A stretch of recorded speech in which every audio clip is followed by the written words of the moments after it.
नमस्कार, मैं डॉक्टर सुजाता मित्तल दिल्ली से फ़िल्म स्टार कंगना रनौत को कुछ कहना चाहती हूँ और उनसे पूछना चाहती हूँ। ऑलरेडी बहुत सारी उनके लिए रील्स और सब बन रही हैं, पर मेरे खुद के भी पर्सनल क्वेश्चन्स हैं और मैसेजेस हैं। ठीक है मैडम, जेन ज़ेड की लैंग्वेज बहुत ख़राब है, उनके रहने का, कपड़े पहनने के तरीके बहुत ख़राब हैं, पर आपकी भी लैंग्वेज जो है वो ठीक नहीं है, उसको भी आप सँभालिए। आपने सद्गुरु का एक प्रोग्राम किया हुआ है, सम्यमा, जो कि एक उनका पीक प्रोग्राम होता है, तो उसमें संयम से रहना, गरिमापूर्ण जीवन जीना, आध्यात्मिकता से जुड़ना, ये सारी चीज़ें हैं।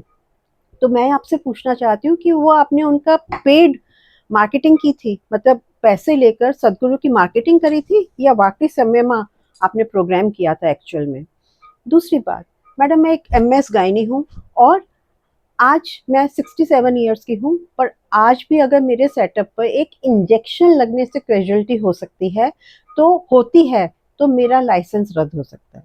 तो एक बार बताइए, शिक्षा मंत्री, बीजेपी की सरकार इतने टाइम से चल रही है, इतने लीक्स पर लीक्स हो रहे हैं, एक लड़के ने प्रूव कर दिया कि आप टेंडर पर टेंडर बदल रहे हैं, जो कि क्लियर है कि पूरा माफिया है, कोचिंग सेंटर्स का, पॉलिटिशियंस का, मीडिया का पूरा माफिया है।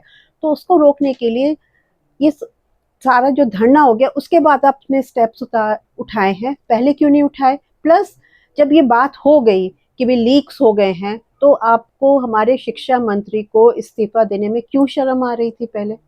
तीसरी बात मैडम, एक बार बताइए, एमएस करने के लिए मैंने इतनी पढ़ाई करी, आज भी मेरे को पढ़ना पड़ता है, ऑपरेशन थिएटर में जाने से, कई कॉम्प्लिकेटेड केसेस से पहले पढ़ना पड़ता है। हमारे पॉलिटिशियंस के पास डिग्री क्या है?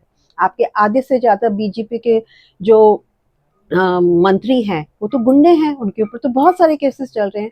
तो एक कानून बनाइए जिसमें जो भी पॉलिटिशियन बनेगा उसका एक कोर्स होना चाहिए, पॉलिटिकल साइंस होनी चाहिए, इकोनॉमिक्स होनी चाहिए, हमारे फाइनेंस की स्टडी होनी चाहिए, सारे पूरे सब्जेक्ट्स बनाइए। जो भी पॉलिटिशियन बने वो ये एग्ज़ाम दे, वो क्लियर करे, तभी वो पॉलिटिक्स में आ सकता है, ये बहुत ज़रूरी है। Last and but not least, madam एक पिक्चर थी आपकी जिसमें आपको लड़के देखने वाले आने वाले थे, तो आप तौलिया पहन के आ गई थी।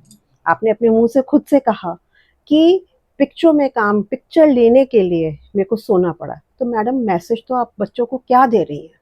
अपने मतलब के लिए नंगे हो जाओ, अपने मतलब के लिए किसी के साथ सो जाओ।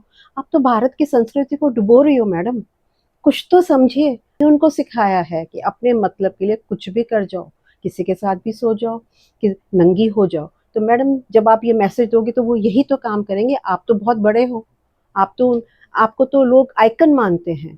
तो सब इन चीज़ों को देखिए मैडम, और इस देश के बच्चों का भविष्य थोड़ा सुधारने में मदद करिए।